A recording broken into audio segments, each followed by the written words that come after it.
Hello बच्चों। तो बेटा हम लोग चल रहे थे अपने टॉपिक हाइट एंड डिस्टेंस पर। और हाइट एंड डिस्टेंस का है या फिर सम एप्लीकेशन ऑफ ट्रिग्नोमेट्री इसको हम बोलते हैं। तो यहाँ पर हम लोग क्वेश्चन नंबर 50 से पहले वाले जो क्वेश्चंस हैं हम लोग प्रीवियस वीडियो में डिस्कस कर चुके हैं। और बेटा कुछ क्वेश्चंस जो कि इजी होते हैं उन्हें हम लोग क्या करते हैं, स्किप कर देते हैं, मतलब छोड़ देते हैं। तो उन्हें आप खुद करके देखें। अगर उनमें भी कोई प्रॉब्लम आ रही है आपको, जैसे कोई क्वेश्चन डिफिकल्ट लग रहा है, तो हमें कमेंट सेक्शन में जरूर बताएं और हम उसका सॉल्यूशन जरूर आपको प्रोवाइड कराएंगे। ठीक है। तो ऐसा नहीं है, ये जो चैनल है मैथमेटिक्स क्लासेस, ये बेटा आपकी हर हाल में हेल्प करेगा। ठीक है ना। तो जरूर आप बताएं कमेंट बॉक्स में कि कौन सा क्वेश्चन आपको और नहीं आ रहा है। तो चलते हैं हम बेटा अपने अगले क्वेश्चन नंबर 50 पर। तो क्वेश्चन नंबर 50 है क्या, देख लीजिए। ये एक इंपॉर्टेंट क्वेश्चन है।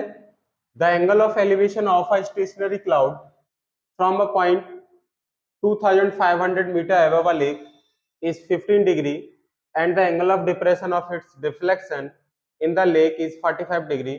What is the height of the cloud above the lake level?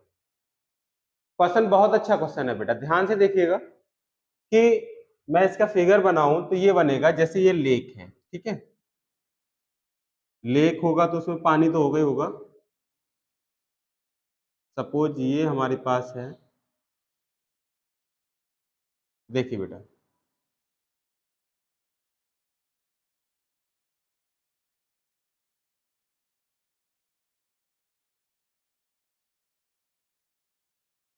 ये लेक है। सपोज कर लिया ये क्या है आपका, ये लेक है। ठीक है। ये लेक का वाटर लेवल है। ये पॉइंट, ये जो लाइन है, पॉइंट नहीं लाइन, ये लाइन क्या है, लेक का वाटर लेवल है। अब उसने क्या कहा है कि इस वाटर लेवल से कितने ऊपर, 2500 मीटर ऊपर। इस वाटर लेवल से कितने ऊपर, 2500 मीटर ऊपर, 2500 मीटर, इतने ऊपर एक और पॉइंट है कोई। सपोज कर लिया कि वो पॉइंट क्या है आपका, बी। इस वाटर लेवल से, जो वाटर लेवल है लेक का, इससे 2500 मीटर ऊपर एक और पॉइंट है जिसका नाम क्या मान लिया आपने, बी पॉइंट है। ठीक है। अब उसने कहा है कि यहां से किसी क्लाउड का, ये क्लाउड है यहां कहीं, इस क्लाउड को मान लो ये कहां पर है हमारा, ए बी, इस पॉइंट को सी मान लो। ठीक है बेटा, ये सी पॉइंट है। सी पॉइंट पर हमारा क्लाउड है। यहाँ का जो एंगल ऑफ एलिवेशन है क्लाउड का, ये एंगल ऑफ एलिवेशन कितना है, ये है आपका 15 डिग्री। ये बेटा आपका 15 डिग्री है एंगल ऑफ एलिवेशन। तो साफ लिख लेते हैं 15 डिग्री। तो यही लिखा हुआ है, the angle of elevation of a stationary cloud from a point 2500 metre a lake is 15 degree. कि ये लेक का लेवल है और लेक के लेवल से 2500 मीटर ऊपर एक और पॉइंट है कोई, इस पॉइंट को आपने बी माना है। और इस पॉइंट से किसी क्लाउड का जो एंगल ऑफ एलिवेशन है वो 15 डिग्री है।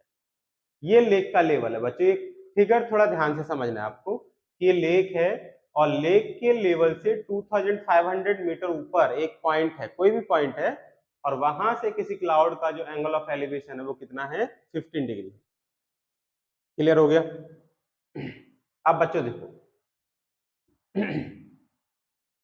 आगे उसने क्या लिखा हुआ है, and the angle of depression of its reflection is the lake is 45 degree.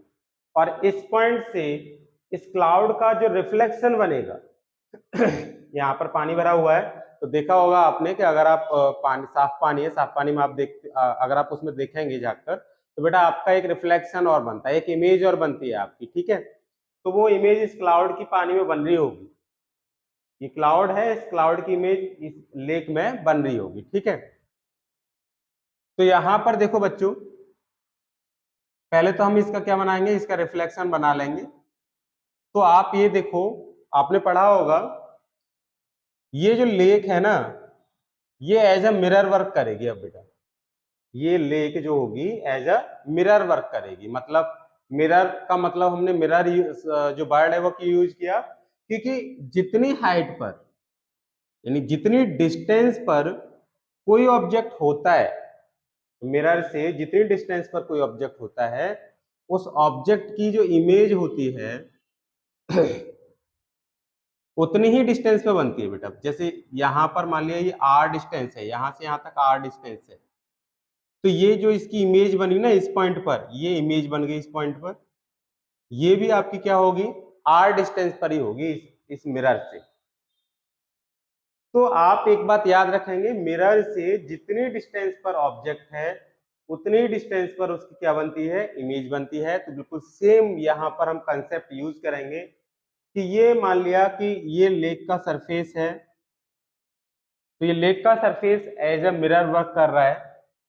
तो इस लेक के सरफेस से जितनी डिस्टेंस पर, जितनी हाइट पर ये हमारा क्या है, क्लाउड है।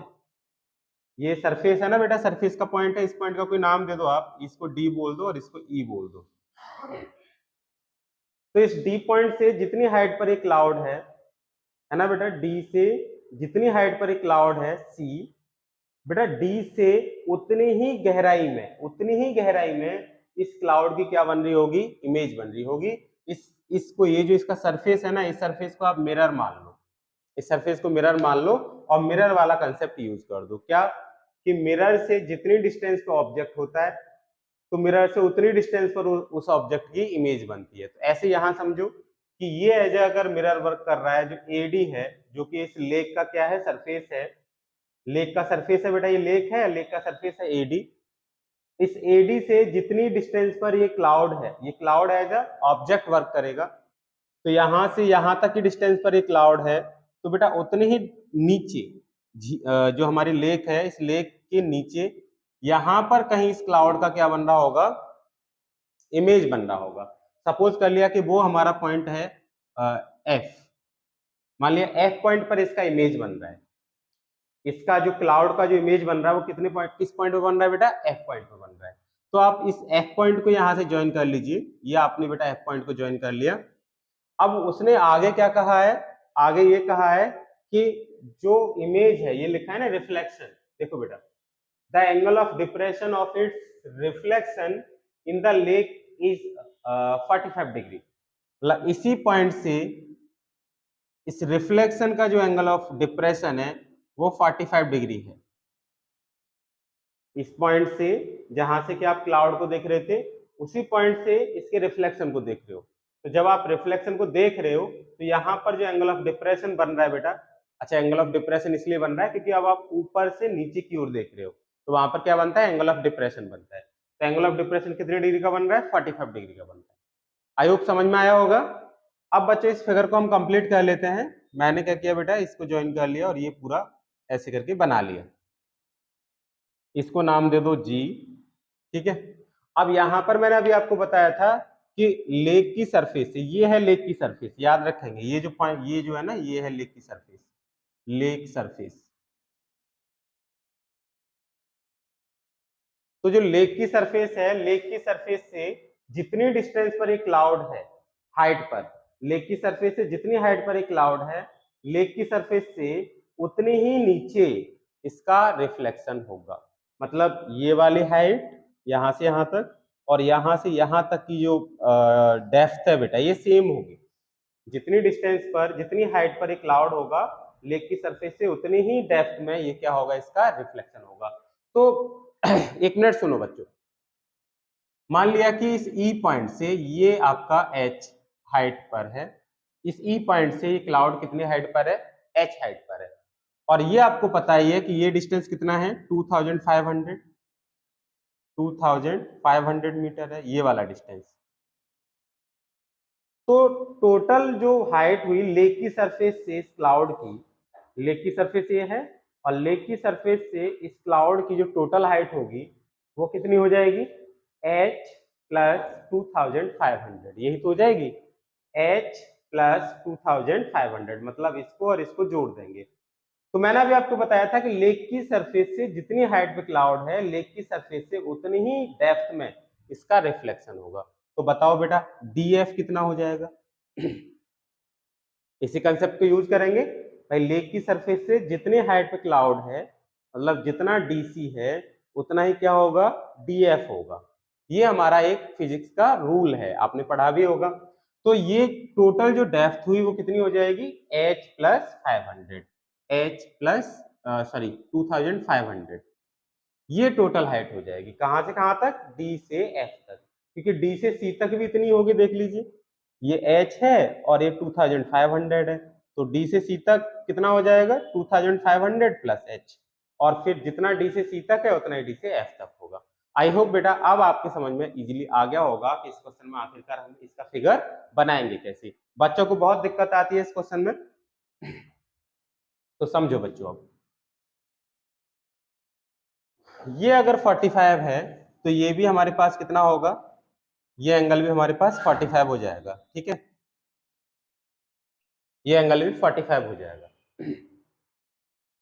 अब बच्चों यहां पर मुझे जितना डी से एफ तक की मुझे डेप्थ दिख रही है उतना ही ए से जी तक की डेप्थ होगी, डी से एफ तक की जो डेप्थ है उतना ही ए से जी तक की डेप्थ होगी। कितनी हो जाएगी, मतलब ए से जी तक की जो डेप्थ होगी वो भी मेरे पास h प्लस 2500 ही हो जाएगी, वो आपको फिगर से दिख रही होगी। अब आप एक ट्रायंगल का यूज कर लीजिए, इन ट्रायंगल कौन सा, A F G, A F G, आपने ट्रायंगल ले लिया ए एफ। अब ए एफ जी ट्रायंगल में देखेंगे बेटा, तो देखो यहां पर मुझे बेस पता नहीं, इस बेस को मैंने x मान लिया, इसको क्या मान लिया बेटा, एफ जी को x मान लिया। तो यहाँ ए एफ जी ट्रायंगल में मैंने यहाँ पर बेटा यूज किया 1045 डिग्री इज इक्वल टू, क्योंकि एंगल मेरे पास कितने डिग्री का बन रहा है, 45, 1045 degree is equal to perpendicular upon base. देखो एंगल ये बन रहा है ना 45 डिग्री, इसको साफ लिख देता हूं, कंफ्यूजन तो नहीं हो रहा है ना, इसमें पानी भरा हुआ है, लेक है, ये 45 डिग्री, लेक को थोड़ा साफ कर लिया, अब एंगल दिख रहा होगा 45 डिग्री। चलिए बच्चों, तो 1045 डिग्री इज इक्वल टू कितना होगा, परपेंडिकुलर अपॉन बेस। परपेंडिकुलर कितना है आपके पास, ये परपेंडिकुलर है और ये क्या है आपका बेस है, तो परपेंडिकुलर है आपके पास h प्लस 2500 प्लस, बेटा देखो यहां से यहां तक h प्लस 2500, ये आपको दिख रहा होगा यहां से, और उसके बाद ये और ऐड करना है क्योंकि परपेंडिकुलर पूरा जीबी होगा, ये जो बीजी है ना, ये बीजी पूरा परपेंडिकुलर होगा, तो आप क्या करेंगे, ये डिस्टेंस प्लस ये डिस्टेंस दोनों को ऐड करोगे तब जाके जीबी आएगा, ये वाला डिस्टेंस मतलब यहां से यहां तक, और फिर यहां से यहां तक वाला डिस्टेंस दोनों को ऐड करोगे तब जीबी आएगा। तो कितना हो जाएगा, परपेंडिकुलर ये प्लस ये, तो इसमें 2500 और प्लस करेंगे, अपॉन में कितना बेटा बेस, बेस कितना है आपके पास x है, 1045 की वैल्यू 1 होती है, इन दोनों को ऐड कर लीजिए तो h plus 5000 upon x, cross multiply कर लो तो x is equal to h plus 5000, ये x आ गया, ये हमारे पास क्या आ गया, x आ गया। आपने एक रिलेशन यहाँ पर बना लिया, और कौन से ट्राइंगल को लेके बनाया था, आपने लिया है बेटा ट्राइंगल BGF, सॉरी BGF है ये, मैंने गलत लिख दिया, BFG है बच्चों। कौन सा ट्राइंगल लिया है आपने, BFG, ये वाला ट्राइंगल लिया है बेटा, BFG ट्राइंगल लिया है, ये AFG नहीं है, ठीक है, वो गलत हो गया था। अब समझिए बच्चों, AFG ट्राइंगल को लेके आपने एक रिलेशन बना लिया, अब आप दूसरा ट्राइंगल ले लीजिए, दूसरा ट्राइंगल मैंने कौन सा ले लिया, BEC, इन ट्राइंगल BEC, कौन सा ट्राइंगल ले लिया, BEC, ये वाला ट्राइंगल आपने यूज किया, ट्राइंगल BEC। अब BEC ट्राइंगल में एंगल कितनी डिग्री का बन रहा है, 45 डिग्री का, ठीक है बेटा। और आपको जो फाइंड आउट करना है, क्या फाइंड आउट करना है, ये देख लीजिए, what is the height of cloud above the lake level, आपको लेक लेवल से इस क्लाउड की हाइट निकालनी है, तो लेक लेवल से क्लाउड की हाइट निकालनी है, तो क्या निकालना है आपको फाइंड आउट करना है CD, क्या निकालना है बेटा, CD फाइंड आउट करना है। और CD के लिए ये तो मुझे पता है कि ये 2500 है, जो ED है ये तो 2500 है, तो बस आपको जो निकालना है वो क्या निकालना है, CE निकालना है, क्या निकालना है, CE मतलब H निकालना है, ठीक है, तो हमें H निकालना है। और BE देखो बेटा, ये जो GF है जीएफ जितना होगा, जितना आपका जीएफ है उतना ही क्या होगा, बीई होगा। मतलब बीई हमारा कितना हो जाएगा, एक्स हो जाएगा, क्योंकि जीएफ को आपने क्या माना है, एक्स। तो बीई भी कितना हो जाएगा हमारा, एक्स ही हो जाएगा। फिगर से आपको दिख रहा होगा क्लियरली। तो मैंने ट्राइंगल ले लिया दूसरा बीईसी। अब दूसरे ट्राइंगल में आपने बीईसी ले लिया, तो यहाँ पर बेटा ये परपेंडिकुलर है और ये बेस है। फिगर से दिख रहा होगा क्योंकि ये राइट एंगल ट्राइंगल बन रहा है। राइट एंगल ट्राइंगल है तो एंगल के सामने वाली साइड परपेंडिकुलर और 90 के सामने वाली साइड हाइपोटेनस और जो बचा वो बेस। तो ये हो गया परपेंडिकुलर और ये हो गया बेस। तो परपेंडिकुलर और बेस में रिलेशन लेना है। परपेंडिकुलर और बेस में रिलेशन लेंगे तो बेटा वो टेन में भी होता है, कॉट में भी होता है। तो मैं यहाँ पर टेन यूज कर रहा हूँ। तो एंगल है 10-15 degree. 10-15 is equal to perpendicular upon base. और 10-15 की वैल्यू आपको दे रखी है कितना, 0.268। ये वैल्यू यहाँ लगा दीजिए, 0.268 is equal to H upon X. Cross multiply कर लो तो 0.268 into X is equal to H. ये हमारे पास क्या आ गया, एक और रिलेशन बन के आ गया दूसरा। ये सेकंड रिलेशन हो गया, ये फर्स्ट रिलेशन हो गया और ये सेकंड रिलेशन हो गया। अब फोकस ये करना है कि आपको फाइंड आउट क्या करना है। आपको बेटा ये एच फाइंड आउट करना है, क्योंकि एच आ जाएगा और एच को प्लस कर देंगे इस ईडी के साथ, मतलब 2500 के साथ। तो लेक से क्लाउड की हाइट आ जाएगी। तो आपको निकालना क्या है, इस एच को फाइंड आउट करना है। तो बच्चों अब क्या करने वाले हैं, इस x की वैल्यू को, जो आपने ये रिलेशन फर्स्ट में निकाला था ना x की वैल्यू, ये जो x की वैल्यू है, इस x की वैल्यू को आप इस x के प्लेस पर सब्स्टिट्यूट कर देंगे। ये x की वैल्यू है ना बेटा, इस x की वैल्यू को यहाँ पर लगा दीजिए। तो इक्वेशन सेकंड पूरा हमारा किस में बन के आ जाएगा, h में बन के आ जाएगा। तो चलो यहाँ से इसको बेटा मैं रफ कर लेता हूँ, ठीक है, ये रफ करना पड़ेगा। देखिए बच्चों, यहाँ लगा दो x की value, x is equal to कितना है, h प्लस 5000। तो यहाँ पर आप लगा देंगे, ये मेरे पास आ जाएगा 0.268 into h plus 5000 is equal to h। अब इसका अंदर मल्टीप्लाई कर लो तो 0.268 h plus 0.268 into 5000 is equal to h, ये आ जाएगा। अब आप इन दोनों का कर लेंगे मल्टीप्लाई, तो मल्टीप्लाई कर लेते हैं, कितना आएगा बच्चों, देखिए ये तो हमने वैल्यू लगा दी। यहाँ पर बेटा क्या किया, ये इक्वेशन फर्स्ट से जो x की वैल्यू है ना, इस x की वैल्यू को आपने यहाँ पर पुट कर दिया। ये x की वैल्यू उठाई एज इट इज और यहाँ से उठा के यहाँ पर सब्स्टिट्यूट कर दिया है। कंफ्यूज नहीं होना बिल्कुल भी, ठीक है। अगर कोई भी प्रॉब्लम होती है तो आप क्या करेंगे, एक बार कमेंट बॉक्स में जरूर बता देंगे। तो देखो बच्चों, इसको रफ कर देते हैं, अब सॉल्व करते हैं। तो ये हमारे पास आ जाएगा 0.268 दोनों का मल्टीप्लाई, 5 8 जा 40, 4 बचेगा, 5 6 जा 30, 34 कितना बच जाएगा 3, 5 2 जा 10, 10 और 3 कितना हो जाएगा 13, और इसके आगे 3 जीरोज और लगा लेंगे। अब डेसिमल पॉइंट कितने डिजिट के बाद है, 1 2 3, 3 डिजिट के बाद डेसिमल पॉइंट है, मतलब डेसिमल पॉइंट यहाँ आ जाएगा बेटा, ठीक है। एच आपको निकालना था, अभी मैंने बताया फिगर से बेटा, एच आपको निकालना है। तो देखो आप क्या करेंगे, इसको बस कैलकुलेट करते जाना है। 1340 is equal to H minus 0.268 H, मतलब ये हमारा 1 एच है, कुछ नहीं है तो 1 एच तो होगा ही होगा। तो आप इसमें से इसको माइनस करो, तो देखो माइनस करने के बाद कितना आता है, 1 पॉइंट, इसके बाद पॉइंट के बाद कुछ नहीं है तो पॉइंट के बाद आप जीरो बढ़ा लीजिए, 1.000 और ये 0.268 माइनस करो। 10 में से 8 गया तो 2, 9 में से 6 गया तो 3, 9 में से 2 जाएगा तो 7, यानी 0.732। तो ये 1340 इज इक्वल टू कितना आ गया, 0.732 एच, इतना बन के आ गया बेटा, ठीक है। अब इसको आगे और सॉल्व करेंगे तो ये हो जाएगा 1340 upon 0.732 is equal to H. अब ये पॉइंट हटाओ, पॉइंट हटा के ऊपर हम क्या करेंगे, एक जीरो, कितने जीरोज बढ़ा लेंगे, 1 2 3, 3 जीरोज ऊपर बढ़ा लेंगे, ठीक है। और फिर इसको हम क्या करेंगे, पूरा सॉल्व करेंगे। तो देखो क्या करते हैं, ठीक है बेटा, तो ये मेरे पास h आ गया। अब आप क्या करने वाले हैं, इससे इसको डिवाइड करेंगे तो ये 1340 और यहां से 123, ये बेटा आप डेसिमल पॉइंट को हटा लीजिए, डेसिमल पॉइंट हटा के आप ऊपर 3 जीरोस इंक्रीज कर लेंगे। अपॉन में कितना आ गया, अपॉन में आ गया 732 इज इक्वल टू कितना बेटा, h।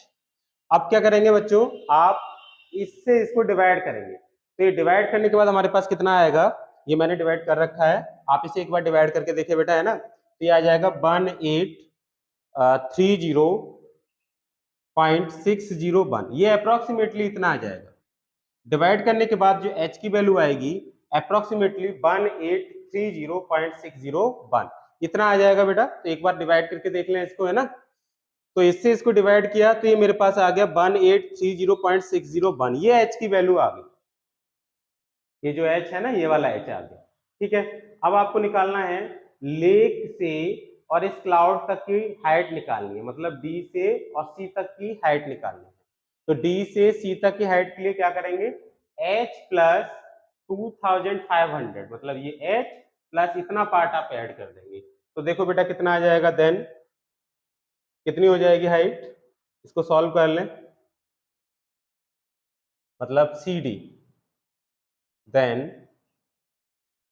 Height of cloud, height of cloud वो आपके पास होगा 2500 प्लस 1830.601, तो बेटा इनको ऐड कर लीजिए, कितना आएगा, ये 0, 3, 8, 5, 13 कैरी 1, 4.601 मीटर। अप्रोक्सीमेटली जो इसका आंसर आएगा वो कितना आ जाएगा बच्चों, 4330.601। ठीक है, एक बार कैमरा नीचे और कर दो, हो सकता है ना दिख रहा हो बोर्ड पर। ठीक है बेटा, क्लियर है यहां तक, तो इसका जो आंसर आएगा वो ये आएगा। और ये क्वेश्चन हमारा एक इंपॉर्टेंट क्वेश्चन है, अच्छा क्वेश्चन है, तो बच्चों इसको बहुत अच्छे से सॉल्व कर लेना। ठीक है, तो बेटा अब चलते हैं हम अपने एक और क्वेश्चन पर। ठीक है, देखते हैं एक और अच्छा क्वेश्चन।